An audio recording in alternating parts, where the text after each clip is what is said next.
지금 이제 부동산 숲을 보는 방법에 대해서 되게 보면 이 시간이 되게 중요한 시간이에요. 아까 오전에 했던 거는 그냥 제가 판서하고 말로 했고 지금은 이제는 차트와 그림과 여러분들 시각적인 효과를 통해서 저 설명을 할 텐데 지금 제가 오늘 이제 설명할 부분은 부동산 숲을 보는 방법 해가지고 아까 얘기했던 대로 개발에 대한 부분 있잖아요. 개발에 대한 부분들을 볼 때 이 네 가지를 항상 고려를 해야 된다. 뭐냐면 정부 지자체의 개발 방향 및 그리고 교통망 그리고 정부 정책 인구 증가 이 네 가지를 여러분들이 항상 고려를 해야 돼요.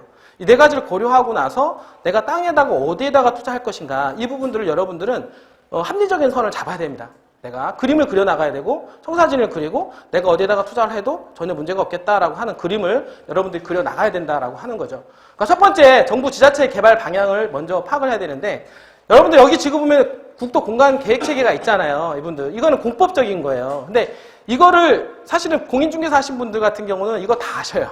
다 아시는데 중요한 거는 이게 중요한 게 아니라 아까 얘기했던 대로 뭐예요? 국토 종합계획 있잖아요. 국토를 어떻게 개발될 것인가라고 하는 플랜이 잡혀져 있다는 거예요. 그 안에 보면은 도종합 계획이 있고 그다음에 시군 종합 계획이 있다라고 보시면 될 것 같죠. 그러니까 나머지는 도시 환경, 뭐 도시 개발 이거는요 다 건물에 관련된 내용입니다. 그러니까 건물에 관련된 내용이기 때문에 굳이 많이 알 필요는 없고 이런 공법적인 요소가 있다라고 하는 부분들만 여러분들이 이해를 좀 하시면 될 것 같아요. 아까 제가 그 4차 국토 종합 개발 계획이라고 저 있었죠? 우리나라의 국토를 어떻게 개발한 것인가에 대한 플랜을 보게 되면 여기 보니까 어떻게 돼요? 자, 1차 국토 종합개발계획이라고 있죠? 여기. 그쵸? 지금은 어디입니까? 4차 국토 종합개발계획이고, 그 다음에 4차 국토 종합개발계획 수정계획이에요. 수정계획판이 저기에 있는 거예요. 뭐냐면, 지금 1차 국토 종합개발계획은 1972년도부터 81년도까지 10년 단위입니다. 그리고 나서, 그 다음에 10년 단위로 하다가, 어떻게 돼? 언제부터? 4차 국토 종합계획부터 해서 20년 단위로 바뀌었어요. 20년 단위로 바뀌면서 중간에 2011년도에 2020년도까지 해서 수정계획이 발표가 됐죠. 왜냐하면 전체를 이렇게 개발하겠다라고 하는 20년이라는 플랜을 잡고 가지만 중간중간에 정권이 바뀔 때 있잖아요. 정권이 바뀔 때마다 조금씩 바뀌어지는 요소가 있어요. 시대 흐름과 방향성에 맞춰가지고 좀 바뀔 때마다 수정계획이 나오게 되는데 이번에는 2011년도에 수정계획이 발표가 되면서 나온 자료가 제4차 국토 종합계획이고 이 지금 현재 수정계획을 보게 되면 책자로 나와요. 이 책자를 갖다가 설명이 된 게 뭐예요? 저 사진 있죠? 저 그림 있잖아요. 이 책자가 한 200페이지가 되는데 200페이지 넘는 자료를 갖다가 저 책에 다 수록이 된 거예요. 저 사진에. 저거 하나에 다 돼 있다는 거예요. 그러니까 저것만 볼 수 있으면은 어떻게 보면은 4차 국토 종합개발계획을 이해를 할 수가 있다. 이분들이. 그러니까 책이 필요한 게 아니라 우리는 뭐가 필요하다 이제는? 지도가 필요한 거예요. 그러면 지금 어떻습니까? 지금 몇 년도예요? 2019년도잖아요. 그럼 2020년도가 지나고 나면 뭐가 나올까요? 이제는 5차 국토 종합개발계획이 나오겠죠. 그럼 5차 국토 종합개발계획은 여러분들은 필수. 다음에 어떻게 한다? 꼭 지도를 꼭 사야죠. 부동산 투자하시는 분이라면 반드시 사야 됩니다. 여러분들이. 반드시 사가지고 국토 종합개발계획을 연구를 해야 된다. 여러분들이. 왜냐하면 국토 종합개발계획을 먼저 보는 눈이 있어야 그게 큰 그림이다라고 하는 거예요. 왜냐하면 국토 종합개발계획에 보면은 뭐가 나와 있냐면 개발계획뿐만 아니라 뭐라고 했어요? 교통망 계획까지 같이 나온다 그랬죠? 예.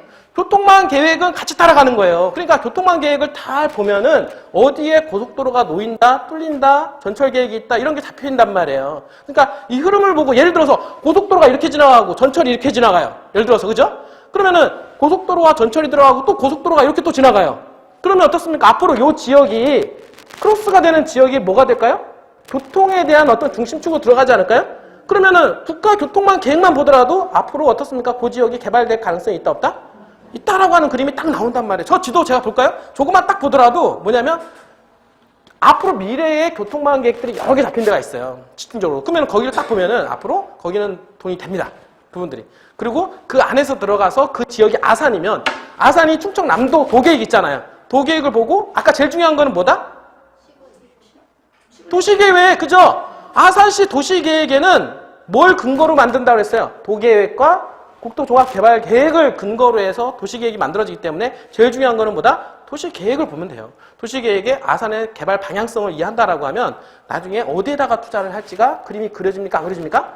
그려지는 거예요. 이게 바로 부동산 숲이란 말이에요. 이분들이. 그렇게 해서 대한민국에 대한 어떤 개발에 대한 방향성, 거점 개발에서 광역 개발에서 균형 개발인데 지금은 어떤 개발이냐면 균형 개발인 거예요. 지금은 수도권 집중적으로 개발되던 것들을 어떻게 됩니까? 수도권을 분산을 시킨단 말이에요. 그죠? 그러니까 분산되는 거에 가장 핵심이 뭐냐면 세종시죠. 세종시와 혁신도시와 기업도시를 두고 수도권에 집중되어 있던 이 개발을 갖다가 어떻게 됩니까? 확산을 시키고 지방화시키는 거예요. 지금 현재. 이제 이런 부분들로 가기 때문에 앞으로 지방 쪽으로 핵심 지역으로 떠오를 지역들이 있단 말이에요. 그게 제일 처음이 뭐냐면 세종시였죠. 세종시 다음에 또 지방으로 떠오를 지역들이 있죠.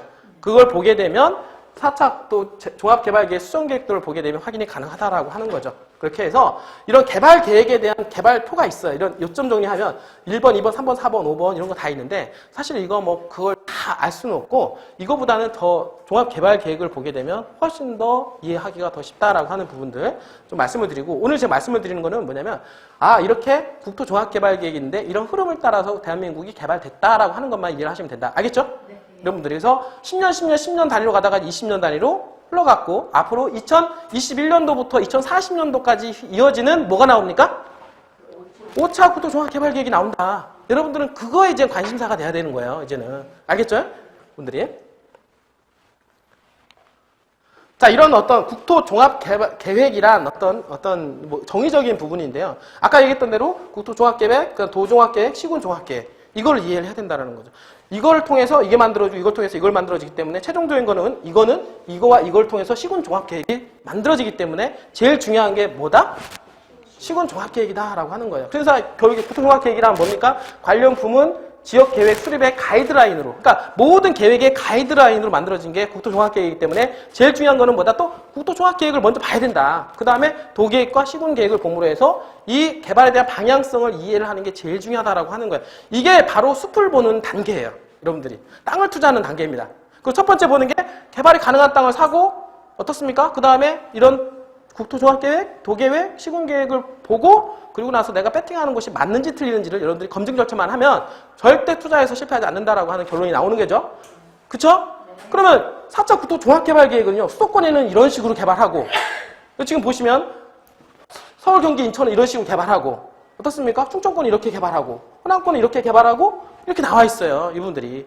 그러니까 전체적인 윤곽만 잡아준단 말이에요. 이런 큰 개발을 진행을 하겠다라고 하는 건데 중요한 거는 이걸 보는 아까 국토종합개발계획을 보니까 아까 전 단계에 보니까 이런 식으로 개발하겠다 나왔죠. 그런데 그 다음에 또 이어지는 게 뭐냐면 교통망 계획이죠. 그쵸? 근데 우리가 제일 중요한 거는 뭐냐면 교통망 계획이에요. 왜냐하면 내 땅에 도로가 뚫리면 땅값 올라가잖아요. 내 땅에 뭐 전철 뚫리면 땅값 올라가잖아요. 이게 2000년도 초반에 만들어진 계획도예요. 이게 뭐냐면 광역경제권 30대 선도 프로젝트라고 해서 만들어보면 과거에 만들어놓은 자료인데 지금 현재 보니까 어떻습니까? 지금 동서고속도로 뚫렸나요? 안 뚫렸나요? 춘천에서 양양까지 가는 고속도로 뚫렸죠? 뚫렸어요? 안 뚫렸어요? 자, 원주에서 강릉까지 가는 철도 뚫렸습니까? 안 뚫렸습니까? 평창 들어갔잖아요. 들어갔죠? 그 다음에 지금 외곽순환고속도로 지금 현재 공사하고 있죠? 이 부분들. 그 다음에 지금 서해안고속도로 공사하고 있죠? 이런 부분들. 그 다음에 어떻습니까? 경부고속도로는 계획은 있었지만 예산의 차질로 인해서 좀 더뎌지고 있죠. 근데 이번에 예산 집행이 돼서 어떻습니까? 이제 개발이 들어가는 거야. 그러니까 어쨌든 간에 이렇게 계획이 잡히면은 어떻습니까? 도로가 뚫린다, 안 뚫린다? 뚫린다라고 하는 거예요. 그러니까 이 도로를 따라서 우리는 어떻습니까? 투자를 하면 재미를 볼까요? 안 볼까요? 된다는 거예요. 왜? 지금 보니까 어떻습니까? 2000년대, 10년 전, 15년 전에 만들어졌던 계획들이 지금 10년 지나고 나니까 어떻습니까? 계획이 이제는 실행 단계로 넘어가서 완공이 됐단 말이에요. 이분들이. 그것만 보더라도 앞으로 4차 국토종합개발계획에 이어서 5차 국토종합개발계획이 나오면 새로운 플랜이 잡히겠죠. 새로운 계획이 잡히고 새로운 도로망 계획이 잡히고 새로운 전철 계획이 잡히고 새로운 철도 계획이 잡힐 겁니다. 그런 계획을 통해서 여러분들은 어느 쪽에 방향성을 가지고 투자할지를 여러분들은 미리 찍어 놓으셔야 돼요. 찍어 놓으시면 여러분들이 돈을 벌 수가 있다. 이렇게 보시면 돼요. 그리고 뿐만 아니라 개발축에 대한 것도 되게 중요한데 여기 딱 보니까 뭐가 있냐면 자, 개발형이 이렇게 되는 거예요. 이렇게 개발되고 이렇게 개발되고 뻗어나가는 거예요. 파이 형태로. 뻗어나가는데 잘 보니까 어떻게 되냐면 자, 서해안 쪽 있잖아요. 서해안 쪽이 뭐라고 나와 있냐면 서해안 뭐예요? 뭐라고 나와 있어요? 신산업이라고 되어 있네요. 맞죠? 그러니까 4차 국토종합개발계획의 가장 중심은 뭐냐면 신산업이에요. 예전에 1, 2, 3차 같은 경우는 제일 중요했던 지금 부산 쪽이에요. 이쪽 동해안권. 동해안권 개발됐는데 4차 국토종합개발계획의 가장 중요한 포인트는 뭐냐면 신산업벨트로 이루어지는 서해안권이었다라고 하는 거예요. 여러분들 만약에 이걸 알았다라고 하면요. 2000년도 초반에 서해안시대 얘기 많이 했잖아요. 왜 했을까요? 그 이유를 알겠죠? 왜냐하면 국토가, 나라가 앞으로 서해안 쪽을 개발하겠다라는 플랜을 잡았기 때문에 그런 거예요. 그래서 서해안시대가 열린 거예요. 그 서해안시대 열려서 거기에 맞춰서 개발들이 이루어졌고, 오늘날 어떻습니까? 인천이 나왔고, 오늘날 평택이 나왔고, 오늘날 당진이 나왔고, 오늘날 뭐가 나왔어요? 새만금이 나왔죠? 왜? 시대의 흐름이 그랬다라고 하는 거예요. 그러니까 이 4차 국토종합개발계획은 앞으로 청사진인 거예요. 국토를 어떻게 개발하겠다라고 하는 미래 청사진이기 때문에 그 흐름을 보고 나서 어느 지역을 투자할 것인가라고 하는 포인트를 잡으셔야 된다. 그러면 자, 4차 국토종합개발계획이 나올 때쯤에는 그때는 동해안 쪽보다는 어딜 투자했어야 돼요? 이쪽 영남권보다는 서해안 쪽에 투자를 하셨어야죠. 평택에 투자했어야 되고 화성에 투자하셨어야죠. 여러분들이. 거기 투자하신 분들 재미 봤어요? 못 봤어요? 평택 보신 분들 얼마나 재미 봤어요? 여러분들. 평택이 왜 개발됐을까? 어? 여러분들 평택항 쪽에 왜 개발이 됐을까? 화성 송산글씨 주변에 왜 개발됐을까? 그 다음 인천 송도신도시 청라지구가 왜 개발됐을까? 그리고 이어지는 새만금이 앞으로 왜 개발될까? 왜요? 이렇게 흐름이 잡혀있기 때문에 그래요. 이게 뭐? 이 신이라고 하는 게 붙어있잖아요. 신. 신은 뭡니까? 새로운 거. 그렇죠? 새로운 거는 미래 가치를 얘기하는 거잖아요. 미래는 이렇게 신산업벨트로 개발될 것이다 라고 하는 것을 우리는 충분히 예측할 수가 있다라고 하는 거예요. 그러면 5차 국토종합개발계획도 마찬가지로 요거를 근거로 해서 또 더 뻗어나갈 거예요. 이 부분들이. 이게 갑자기 없어지는 게 아니에요. 이거를 근거로 해서 만들어진 거를 더 확장을 시켜 나갈 겁니다. 그래서 당분간은 서해안시대가 더욱더 가속도가 될 가능성이 상당히 높다. 이렇게 여러분들이 이해를 하시면 될 것 같아요. 여러분들. 5차 국토 종합개발계획이 나오면 알겠지만 더욱더 확장될 가능성이 상당히 높다. 이렇게 여러분들이 이해를 하시면 되겠죠. 자, 여기 지금 보니까 자, 이거는 아까 제가 얘기했어요. 4차 국토 종합계획이 나오면 뭐 개발하겠다고 나오고 동시에 뭐가 따라 나온다고 그랬어요? 철도계획이 나온다 그랬죠? 그 다음에 뭐가 도로계획이 나온다 그랬죠? 철도하고 도로계획이 이미 다 나와 있어요. 이분들이. 이거 뭐냐? 철도 예전에 보니까 여기 춘천에서 어떻습니까? 속초까지 연결되는 춘천 속초간 전철계획이 있죠? 이 부분들이 지금 어떻습니까? 확정이 됐어요. 이 부분들이. 그럼 확정이 됐다면 딱 생각해 보세요. 아, 여기에다가 여기가 속초인데 속초까지 무슨 시대가 열려요? 고속철 시대가 열리는 거잖아요. 그리고 철도와 도로는 어떻습니까? 종착지 같은 경우는 땅값이 제일 많이 올라가요. 시작점과 끝점. 그게 아령 이펙트라고 하는데 시작점과 끝점은 몰리는 지역이죠. 그러니까 속초 같은 경우는 몰려요? 안 몰려요? 몰리죠. 왜 또 보니까 고속도로망을 보니까 어떻게 되냐면 이 고속도로가 동해고속도로인데 어떻습니까? 동해고속도로가 공사가 되는 거예요. 이거 원래 계획이 있었는데 이 동해고속도로가 속초까지 이게 완공이 됐어요? 안 됐어요? 이거 완공이 됐어요. 계획이었는데. 맞죠? 그 다음에 이거 서울 양양고속도로 있죠? 춘천은 이미 뚫렸고 춘천에서 양양까지 고속도로 뚫렸습니까? 안 뚫렸습니까? 뚫렸잖아요. 자, 이렇게 보면은 자, 속초를 보니까 속초는 어떻습니까? 고속도로가 뚫려서 새로운 IC가 생기고 그쵸? 뿐만 아니라 역세권 KTX 역사가 들어오고 향후에는 어떻습니까? 북방 쪽으로 뻗어나갈 수 있는 영향력을 갖추게 되는 지역이 되겠죠? 그러니까 이런 큰 흐름을 보게 되면 속초 땅값이 올라가겠습니까? 안 올라가겠습니까? 올라가죠. 이렇게 보는 거예요. 큰 그림은. 도로망 계획과 철도망 계획을 통해서 어느 지역이 어떻게 개발될 것인가라고 하는 큰 흐름을 여러분들이 잡으셔야 된다라고 하는 거죠. 이분들이. 자, 지금 더 보니까 또 뭐가 있냐면 자, 여기 보세요. 여기 지금 보니까 여기는 뭐 난잡하잖아요. 사실은. 새로운 계획들이. 그러니까 수도권이 계속 땅값이 올라가는 이유가 교통망, 도로망, 철도망 계획이 많이 잡힐 수밖에 없어요. 왜 그러냐면 인구가 많으니까. 이분들이. 그리고 나머지 지역도 이게 쭉 보게 되면은 어떻습니까? 이쪽에 당진에 아산권이 있는데 아산권 같은 경우 새로운 신설되는 고속도로와 철도망들이 많이 잡혀 있어요. 여기 지금 새롭게 보면은 여기 지역과 포커스 잡아보면은 새로운 도로와 새로운 철도 계획이 많이 실제로 잡혀져 있어요. 이러한 것들이 앞으로 들어오게 되면 아무것도 없었던 고속도로 IC와 아무것도 없었던 철도에 대한 계획들이 새로 생김으로 해서 그 지역이 어떻습니까? 교통망 계획이 좋아짐으로 해서 땅값이 올라갈까 안 올라갈까요? 올라가는 거예요. 여러분들이 지금 멀리서 보아야 되는데 이렇게 자세히 뜯어놓고 보면은 어느 지역에 도로가 들어가고 어떤 지역에 철도가 들어가는 것을 볼 수가 있어요. 그걸 통해서 이거는 이렇게 분리해서 봤지만 저길 보면 어떻게 됩니까? 왜? 이게 저게 다 나온다니까요. 이분들이. 그러니까 여러분들은 뭘 봐야 되냐면 저걸 보는 거예요. 그러니까 여러분들이 5차 국토종합개발계획이 나오면은 사야 돼요, 말아야 돼요? 적극적으로 사야 되죠? 돈이 문제가 아니에요. 100만 원짜리라도 사야 돼요. 저거는 돈이니까, 여러분들이. 그러니까 저거 나오면 무조건 사서 보셔야 되는데 이건 분리됐지만 이걸 종합적으로 저기에는 다 나와 있어요. 그리고 4차 국토종합개발계획에 대한 모든 것들이 저기 지도에는 다 나와 있기 때문에 저것만 볼 수 있는 눈만 키우면 어떻습니까? 돈 되겠죠? 여러분들 저것만 볼 수 있는 눈만 키워도 돈 되는 거예요, 여러분들이.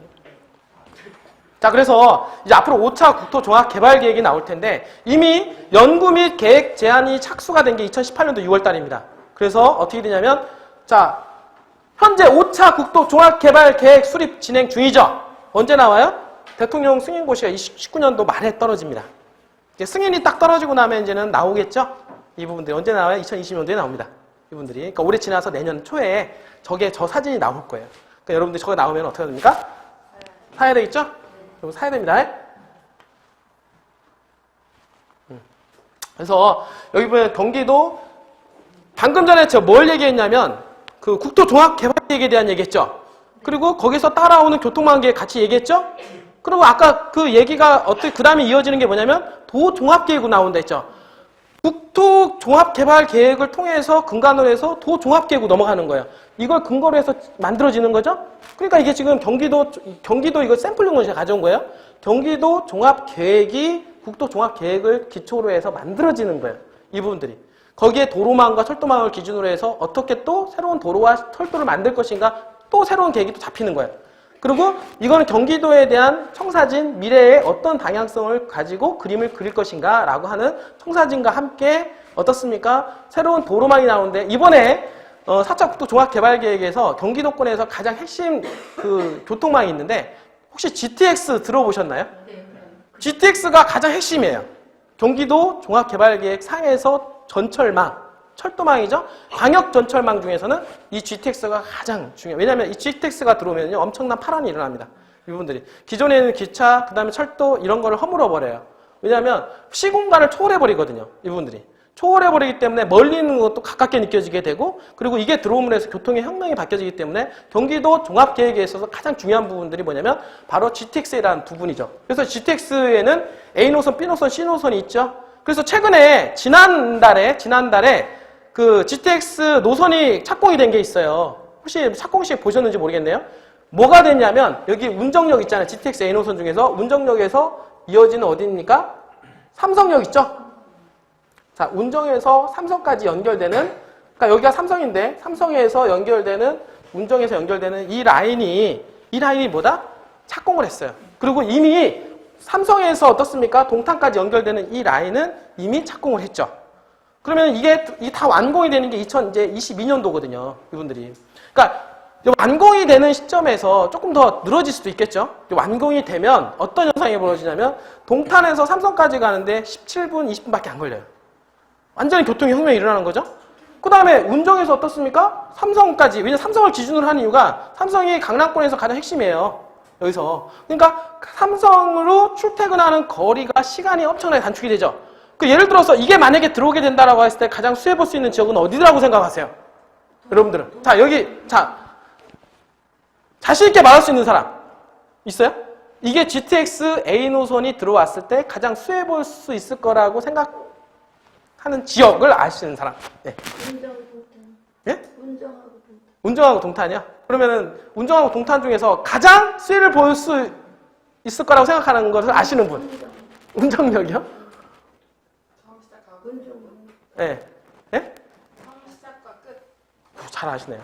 처음 시작과 끝이죠. 네. 처음 시작과 끝인데 뭐냐면 자 동탄과 운정이 있을 때 동탄은 만약 광역교통망 계획이 많이 잡혀져 있어요. 그나마. 왜냐하면 남쪽으로 많이 잡혀 있거든요. 근데 운정까지는 있잖아요. 운정에서 삼성까지 진입하는 데는 시간이 많이 걸립니다. 이 부분들이. 왜 그러냐면 여기서 들어와서 이 안에서 운정에서 여기까지 들어오려면 여기 강변북로 타야 되고 아니면 전철 타야 되고 막 넘어와야 되거든요. 그러니까 이런 것들을 타고 이용을 하더라도 삼성까지 오려면 시간이 많이 걸려요. 그리고 여기 넘어오는 과정 속에 차도 많이 막힙니다. 이분들이. 근데 GTX가 만약에 들어오게 되면 2시간 거리가 얼마나 바뀌냐면 거의 17분, 20분이면 다 와요. 이게 교통의 혁명 아닙니까? 그러면 운정에 있는 사람들은 어떻습니까? 이제는 2시간 거리를 갖다가 이제는 17분, 20분 만에 돌파하게 되는 거예요. 그러면 운정에 있는, 운정 역세권이 들어가는 교화, 여기 지금 운정 3지구가 있거든요. 3지구 역세권 주변에 있는 아파트들은 올라갈까, 안 올라갈까? 이거는 거의 강남 수준으로, 그리고 근처에 가게 올라간다고 봐요. 이거 하나의 팁입니다. 여러분들이. 그리고 최근에 또 신안산선까지 이제는, 신안산선은 안산에서 어떻게 하냐면 여의도까지 가는 거예요. 안산선은 안산 있죠? 안산에서 여의도를 거쳐 서울역까지 가는 겁니다. 여러분 생각해보세요. 안산에서 여의도까지 갈 때 어떻게 갑니까? 되게 복잡해요. 지금은 되게 복잡하기 때문에 시간도 많이 걸려요. 근데 신안산선이 들어오게 되면은요, 시간이 대폭 20분으로 단축이 됩니다. 혁명이 일어나죠?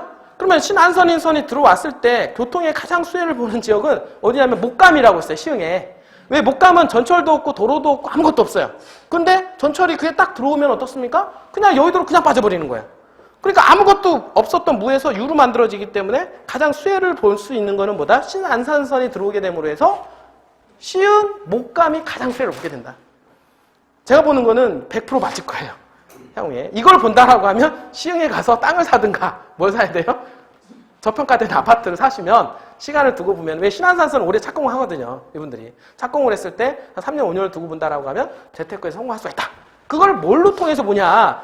이런 교통망 계획을 통해서 우리는 검증을 하고 우리는 알아볼 수가 있다라고 하는 거예요. 이분들이. 그냥 무턱대고 가서 시흥에 거기가 투자를 하는 게 아니라 도로망과 교통망을 다 나와 있단 말이에요. 이걸 보고 나서 어디에다가 투자를 해야 될지가 나와 있고, 가장 효과 있는 거는 뭐냐면 이미 교통망이 많이 돼 있는 상태에서 전철이 들어가는 것보다는 교통망이 아무것도 없는데 전철이 들어가면 어떻습니까? 효과가 있겠죠? 그러니까 이 밑으로는, 동탄 밑으로는 이미 교통망이 있기 때문에, 있는 상황에서 들어가기 때문에 이미 가격적인 부분이 효과가 많이 올라가 있죠. 그 상태에서 올라가기 때문에 크게 빛을 못 보는데, 여기 운정 같은 경우는 거리가 멀죠. 거리가 멀고 어떻습니까? 장애가 많은 상태에서 어떻습니까? 이게 들어감으로 해서 단축이 된단 말이에요. 엄청나게. 그러니까 엄청나게 효과를 볼 수 있는 거는 GTX A 노선을 통해서 운정이라고 하는 지역이 가장 많이 집값이 올라갈 가능성이 높다. 그럼 여러분들은 이 아이디어를 가지고 어디에다가 공략해야 됩니까? 운정 3지구 역세권 바로 근처 중에서 브랜드 있는 아파트, 대단지, 남양이면서 어떻습니까? 조망권이 있고 로열층 아파트 있죠? 거기다가 투자하고 미래를 본다라고 하면 재미 좀 볼까요? 안 볼까요? 재미를 볼 수 있는 가능성이 높다. 여러분들이. 그러니까 이렇게 그림을 그리는 거예요. 그러니까 이거는 땅을 보는 그림도 있지만 부동산 아파트를 보는 그림도 있는 거예요. 무턱대고 가서 운정에다 투자를 하는 게 아니라, 운정에 투자를 하더라도 GTX에서 반경 멀어지면 또 힘들어지는 거예요. 여러분들이. 멀어지면, 왜냐면 일단 멀어지면 거기까지 오는데 시간 걸리죠? 일단 걸리기 때문에 GTX에서 가장 가까운 쪽에 가장 수혜를 많이 볼 확률이 높아요. 이 부분들이. 그러니까 그쪽으로 해서 여러분들이 고려를 해보신다라고 하면 재미를 볼 수가 있겠죠. 노선도 2023년도에 완공 예정이고, 지금 보면은, 그럼 아까 제가 뭐 철도에 대한 얘기 나왔는데요. 중요한 거는 뭐 철도, 도로망인데, 철도도 지금 보면은 종류별로 많아요. 고속철도, 광역철도, 도시철도, 일반철도 이런 것들이 있어요.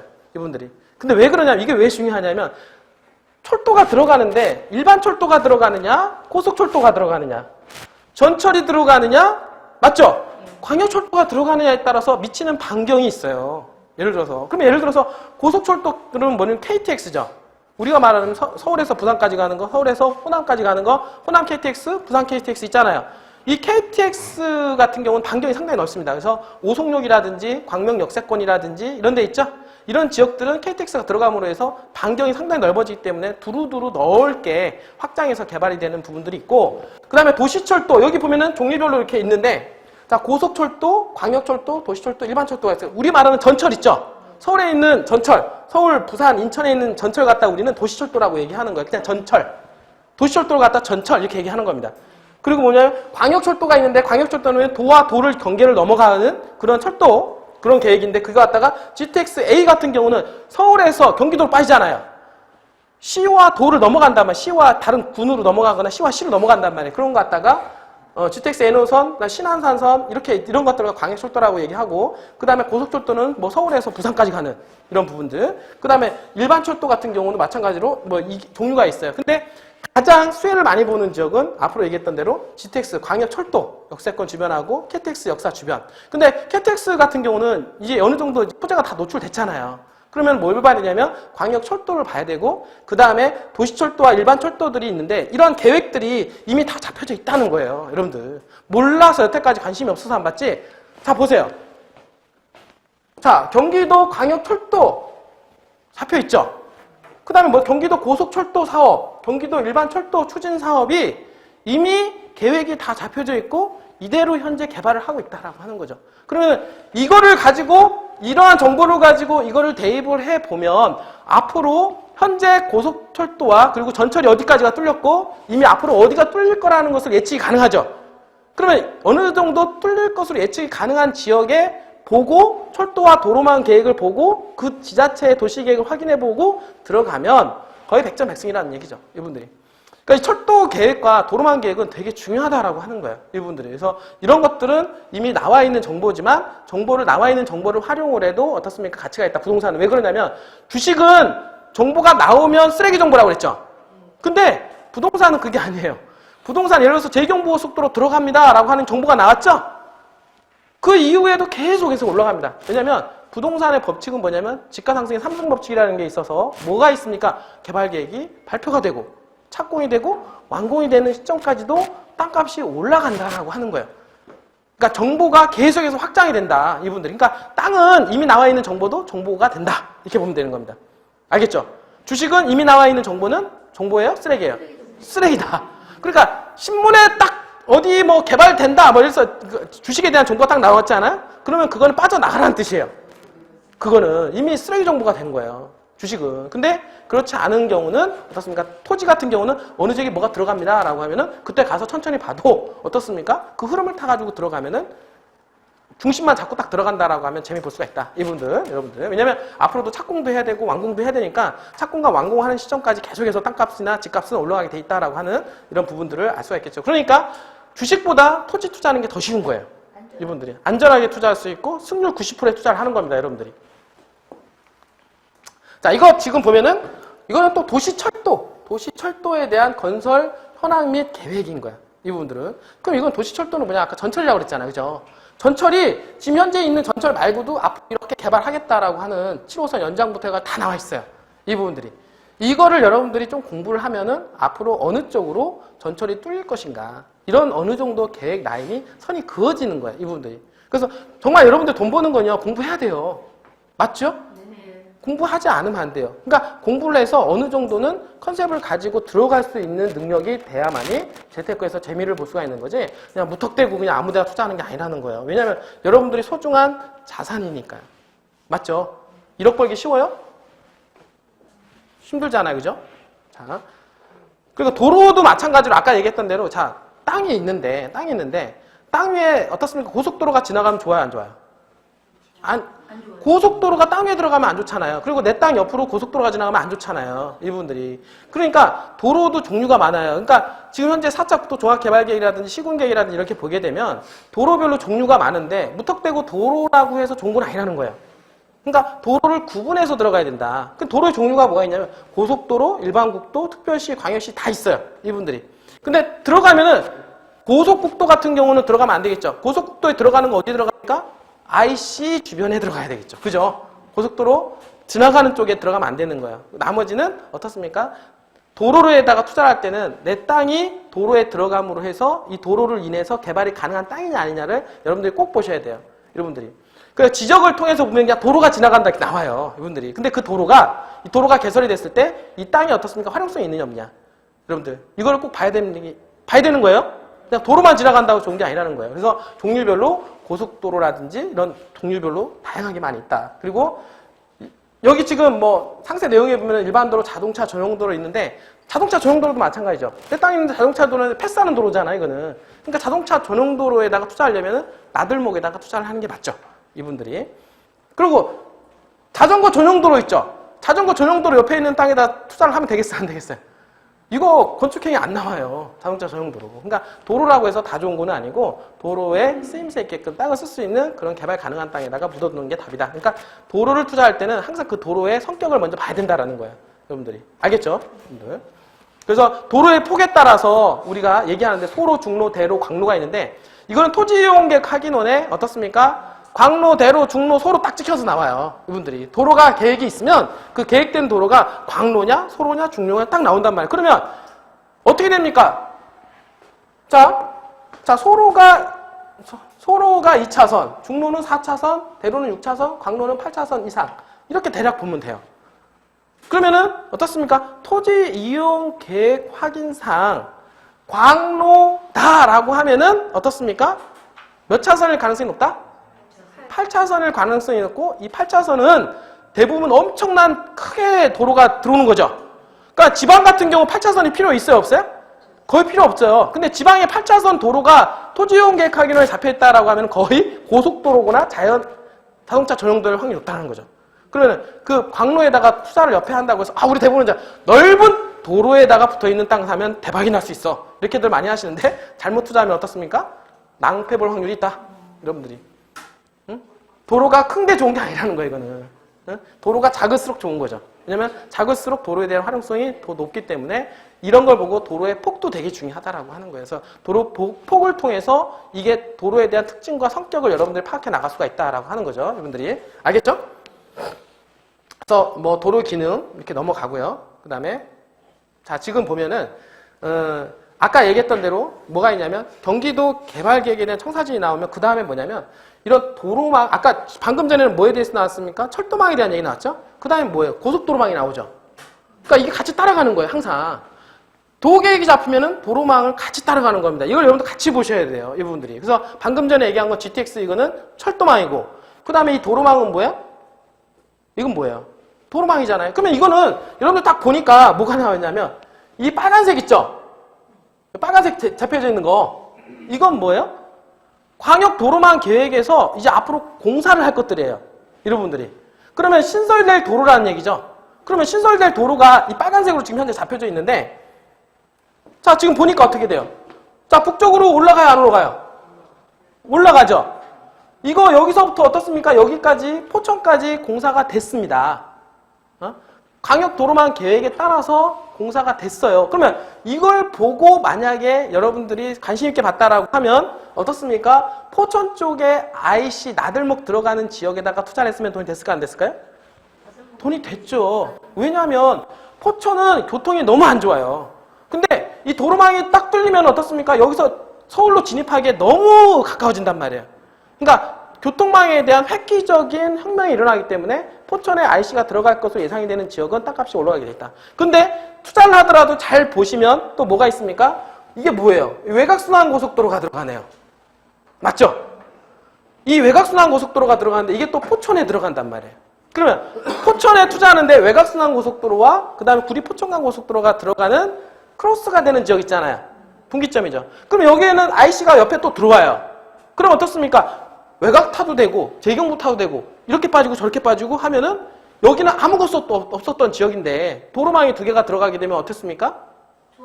좋아지는 거 아니겠어요? 엄청나게 좋아지죠. 이거는. 그러니까 좋아지니까 이걸 반영을 해서 여러분들이 투자를 하면 되는 거예요. 그러니까 투자를 해서 만약에 했다라고 하면은 여러분들 이 그림만 보고도 이게 크로스가 되는 지역이 포천의 소울 쪽이다. 소울읍이거든요. 소울읍. 소월 쪽에 들어간다라고 하면 소월 쪽에 이미 10년 전부터 들어가서 기다렸다고 하면요. 지금 몇 배 이상 세차익 보고 나온 거예요. 이것처럼 쉬운 투자가 어디 있겠냐 이거예요. 여러분들. 맞죠? 그림만 봐도 돈이 된다. 이분들이. 그림만 봐도 돈이 되는 거예요. 이분들이. 그리고 여기 또 지금 보니까 여기도 북쪽에도 보니까 이게 뭐예요? 서울 문산간 고속도로죠? 문산간 고속도로 이미 착공을 했잖아요. 근데 지금 얘기가 나오는 게 남북 경협으로 인해서 문산에서 도라산까지 공사하잖아 이게. 도라산을까지 공사하는데 문제는 뭐냐면 여기서 또 이 도로까지 또 계획이 잡혀져 있단 말이에요. 그러니까 크로스가 되는 지역이 어디냐면 여기가 문산이에요. 문산. 향후에 남북 관계가 좋아지고 어떻습니까? 문산이 도로가 어떻습니까? 서울 문산간 고속도로와 그 다음에 이 동서 1축 라인이 개발되게 되면 문산은 어떻습니까? 북한과 연계해서 개발 핵심 축으로 떠오를 가능성이 있다 없다? 있다라고 여기서 딱 그림이 나와지는 거예요. 지금은 쌀지 모르지만 앞으로는 북한과의 관계가 더 좋아지면 좋아질수록 북쪽에다가 투자할 거면 어디에다가 투자해라? 문산에다가 투자를 하라. 문산. 여기 핵심 팁입니다, 여러분들. 만약에 북쪽을 투자하신다고 하실 분이 있죠? 나는 그래도 남북관계가 좋아질 것 같아. 아까 얘기했던 대로 좋아질 수도 있고 또 안 좋아질 수도 있지만 이 부분들이 좋아질 것 같다라는 확신을 가지고 만약에 투자할 거면은 다른 데다가 투자하지 말고요. 이왕 투자할 거면 어디에 투자해라? 문산에다가 투자를 해. 왜? 남북관계 여하를 떠나서 어차피 도로 뚫릴 거니까 이거는. 맞죠? 그러니까 이왕 투자할 거면은 파주에 투자할 거면은 문산 쪽에다 투자하는 게 바람직하다. 이렇게 여러분들이 계산이 나온다라고 하는 거죠. 알겠죠? 그거 또 하나 또 얘기할게요. 팁을 보면 이게 빨간색인데 자 이렇게 딱 볼게요. 자 이게 지금 도로죠. 이게 도로가 이게 외곽순환고속도로가 들어가고 요게 제2경부고속도로예요. 자 경부고속도로는 어떻습니까? 가장 핵심 도로축이죠. 그 다음에 제2외곽순환고속도로도 돈이 가장 많이 됐죠. 그러면 가장 많이 돈 된 경부고속도로와 가장 많이 된 외곽순환고속도로가 겹치는 지역이 있는데 향후 어디냐면 외곽과 경부고속도로가 겹치는 지역이 요 지역이에요. 요 지역을 봤더니 영동고속도로도 있고 제2경부고가 들어가고 제2외곽도 들어가요.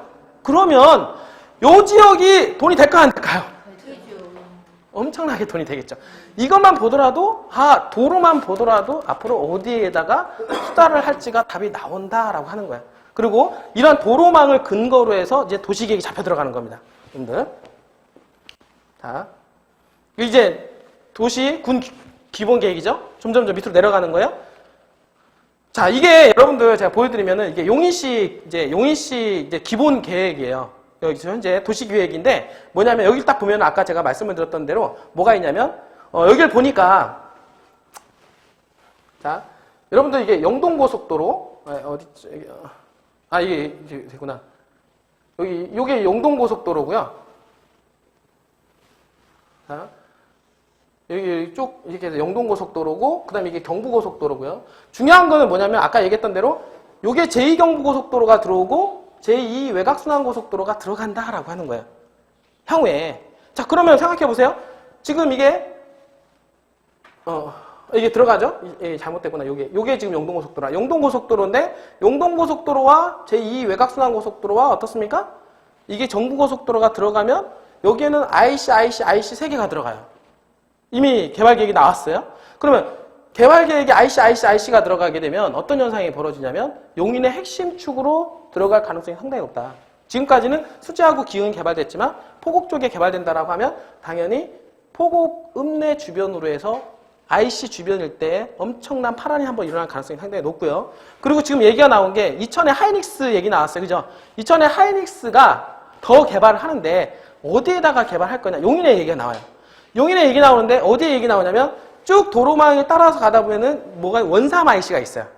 왜냐하면 제2경부고속도로가 뚫어지면서 나들목 주변에 제2의 하이닉스가 들어갈 가능성이 상당히 높다. 이 부분들이. 그래서 그런 지역에 지금 땅값들이 폭등하고 있어요. 이 부분들이. 그래서 이런 이 도로망 계획들을 살펴보면 훨씬 더 투자에 대한 가늠을 해볼 수가 있다라고 하는 여러분들이. 이건 되게 중요한 부분이에요. 이거는 제가 이렇게 얘기했지만 나중에 제가 2차 강의 있잖아요.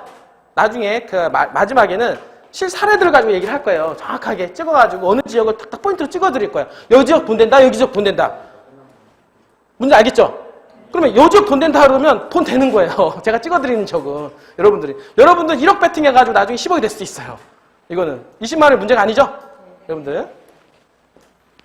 자, 이렇게 해서 계획들이 잘 펴져 있고요. 지금 보니까 아까 이 용인시 도시 기본 계획만 가지고 나와서 그렇지 다른 거 다 나왔어요. 이거 샘플링으로 제가 가져온 건데 도시 기본 계획을 보니까 아까 얘기했던 대로 뭡니까? 포곡 문화 관광 벨트가 바로 여기예요. 여기가 이제 앞으로 개발될 거고 행정주 중심 도시와 그 다음에 여기 경제 중심지로 개발하는 거는 뭐냐면 여기가 GTX가 들어갑니다. GTX 그 역세권 있죠? GTX 역세권이 잡히니까 여기가 경제 중심권역으로 개발되고 용인시청 주변으로 해서 아까 외곽순환고속도로와 경부고속도로가 맞는 이 주변 지역에 포곡 문화관광밸리가 들어가는 것으로 도시기본계획이 잡혀져 나가고 있다. 그러면 지금 여기 보시면은요, 용인시에다가 딱 투자할 때 보면은 여기 땅값 지금 비싸요. 그죠? 돈이 있는 사람들은 여기다가 좀 크게 투자하시면 돈이 되는 거고, 그 다음에 좀 중간치 정도 돈 있으신 분들은 포곡 문화관광벨트 여기 있죠? 여기당 남사 쪽에다 투자하시면 돈이 된다. 이렇게 보시면 되는 거예요. 또 돈이 조금 없으신 분들은 양지 쪽하고 어떻습니까? 이쪽에다가 투자를 하시면. 왜냐하면 점점 외곽으로 멀어질수록 어떻습니까? 땅 가격은 싸겠죠? 땅 가격은 싸면서 시간은 좀 걸리더라도 어떻습니까? 개발 계획이 잡혀져 흐름을 따라서 갈 수가 있기 때문에 이런 데는 아무 데다가 투자하지 말라는 거예요, 그냥. 알겠어요? 이런 전체적인 윤곽이 나오는 지역에다 투자를 한다라고 하면 거기에서 도로 교통망을 보고 들어간다라고 하면 실패할 이유가 없다라고 하는 거죠. 여러분들이. 자, 지금 보니까 왜 그러냐면 잘 볼게요. 자, 서울 세종관 모연 IC 연계한 신성장이라고 되어 있죠. 포고하고 모연은 자 보세요. 뭐라고 되어 있어요? 신이라고 되어 있네 또. 신이라고 되어 있는 지역은 돈이 됩니까 안 됩니까? 돈이 된다는 거예요. 어디가? 포고하고 모연이. 그리고 또 볼게요. 남사이동 보니까 뭐예요? 경부고속도로 남사 IC와 연계한 첨단 산업의 중심지로 개발한대요. 그러니까 남사하고 이동도 마찬가지로 되겠죠? 그리고 또 여기 보니까 뭐예요? 원삼 있죠? 원삼도 서울 세종간 고속도로가 들어가면서 원산 IC 연계한 뭐예요? 신성장 기반. 바로 여기가 바로 하이닉스 얘기가 나오는 거예요.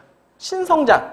앞으로 미래의 먹거리 들어갈 수 있는 그런 지역 IC. 벌써 여기서요. 이미 거의 써져 있잖아요. 신성장 지역이라고. 그러면 여러분들 제이경북수로 하면 원삼 IC 주변에 투자한다고 하면 재미 좀 볼까요? 안 볼까요?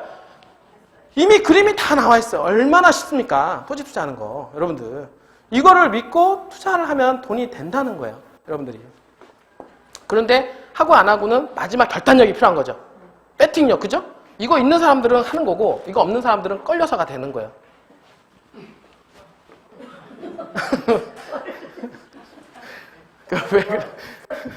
자, 자, 여기 지금 보세요. 여기도. 이것만 딱 보더라도 있잖아요. 경제중심 아까 얘기 나왔죠? 행정중심 나왔죠? 그 다음에 원삼 나왔죠? 이렇게 포인트가 다 나오잖아요. 개발될 부분들. 자, 이거는 포곡 모연 뭐예요? 아까. 제이경부고속도로, 그 다음에 외곽순환고속도로 들어가는 지역 딱 찍어서 나오잖아요. 자, 이렇게 동그라미 있는 데만 가서 투자를 해도 돈 번다는 거예요. 이렇게 얼마나 쉽습니까? 어? 도시규모계획이 다 나와 있잖아요. 엄한 데 가서, 이런 데 가서 투자하지 말고, 모고원 가서 투자를 해라, 이거 그냥. 여기 가서 투자할 거면. 돈이 좀 있는 사람들은 여기 시청 주변하고 경제 도심이 있는 수지 기흥이 있잖아요. 기흥 갔다가 투자를 해라, 이거죠. 그리고 돈이 좀 있는 사람들 원삼 가서 투자를 하라, 이거야. 왜? 원삼은 제2경부고속도로 핵심 IC의 신성장 동력을 가지고 있는 지역이기 때문에 그다 묻어둔다라고 하면 재미를 볼까요? 안 볼까요? 보겠죠? 자, 여러분들 같으면 이 중에서 가장 돈이 될 지역이 어디라고 생각하십니까? 나 자신있게 얘기할 수 있는 사람. 자신있게 얘기할 수 있는 사람 있어요? 이제 한번 찍어보세요. 이 중에서 가장 돈이 될 때. 찍어드리는 거예요? 네. 앞으로 여러 가지로 봤을 때 돈을 인풋한 돈에 비해서 투자 수익률을 가장 극대화할 수 있는 것으로 예상이 되는 지역. 혹시 한번 얘기 한번 해볼 수 있는 사람? 예. 여기 시청 주변이요? 아이고. 여기 시청 주변이요? 여기에. 또 오른쪽 여기 대감? 원삼 여기? 원삼. 네, 또 여기요? 여기요? 남사이동 또 다 나오죠? 맞은 사람 제 책. 저는 네, 그러니까 제가 생각하는 걸 맞춰야 돼요. 제가 생각하는 거를. 요거 아니요 양지 아니 또 여기 또 혹시 마지막 여기 다 찍었잖아요. 지금 어차피 그 다 찍어보고 나서 그중 해당이 되는 사람 제가 한번 확인해 볼게요. 자, 어디? 포복 정답 나오세요. 제가 생각하는 쪽입니다. 네, 여기. 아, 예, 축하합니다. 제가 생각하는 쪽은 어디냐면 포곡 모현이에요. 교통의 중심지 외곽순환고속도로와 제경부고속도로가 교차하는 지역이고 가장 핵심 축으로 지금 저평가가 돼 있다는 거예요. 중요한 건 알겠죠? 네. 저평가가 돼 있으면서 고속도로 두 개가 교차하고 그리고 전철망 계획까지 있는 지역이 어디냐면 포곡 모현입니다. 그래서 제가 만약에 용인을 투자한다라고 하면 행정도시와 경제도심은 이미 가격이 많이 올라와 있어요. 이미 정보력이 발휘해서 가격이 많이 올라와 있기 때문에 극대화하기보다는 가장 먼저 가장 치고 올라갔을 것 같으면 포곡 모현, 그 다음 2순위는 원삼 이쪽이다. 이렇게 보시면 되겠죠. 알겠죠? 네. 자, 이렇게 아까 얘기했잖아요. 국가가 잡히고 도로계획과 철도망 계획이 잡히고 그 다음에 도계획이 잡히고 도계획에 따른 도로망과 철도계획이 잡히죠? 그 다음에 이제 시군계획이 잡히잖아요. 지금 방금 전에 시군계획 잡았잖아요? 시군계획이 잡히면 그 다음에 시군에 따라서 도로망과 철도망이 또 잡힌다는 거예요. 그게 바로 이렇게 잡히는 거예요.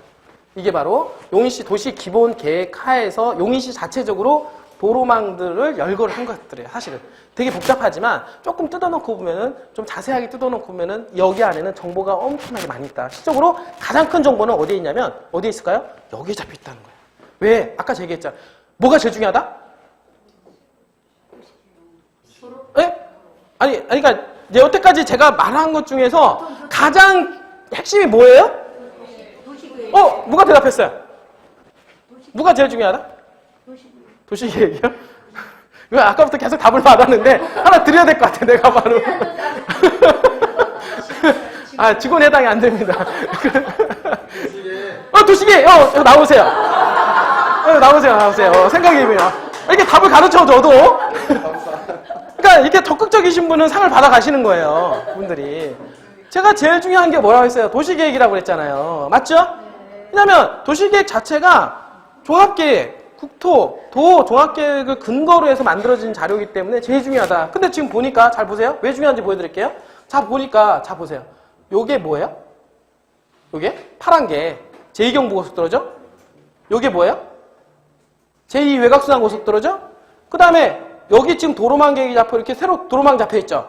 자 보니까 이 지금 새롭게 만들어진 지역 중에서 가장 많이 잡혀진 데가 어디냐면 여기 지금 집중적으로 도로망이 잡혀 있다는 얘기예요.